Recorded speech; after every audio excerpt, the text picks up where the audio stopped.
ദൈവത്തിൻ്റെ ഏറ്റവും പ്രിയമുള്ളവരെ, അവിടുത്തെ സമാധാനം ഞാൻ ആശംസിക്കുന്നു. ഇന്ന് കർത്താവ് നമുക്ക് നൽകുന്ന ദൂത് സങ്കീർത്തനങ്ങൾ 30:2.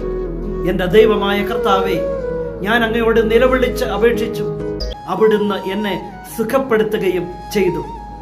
കരയുമ്പോൾ കാണുന്ന ഒരു ദൈവം ഉണ്ട്.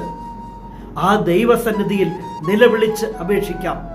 ഇന്ന് പ്രിയപ്പെട്ടവരെ കാണാതെ അലയുന്നവർ, മണ്ണിനടിയിൽ പെട്ടുപോയവർക്ക് വേണ്ടി കാത്തിരിക്കുന്നവർ, കണ്ണീർ ഉണങ്ങാത്തവർ, ഹൃദയം പൊട്ടി കരയുന്ന ആ മനുഷ്യരോടൊപ്പം നമുക്കും ഇന്ന് പ്രാർത്ഥിക്കാം.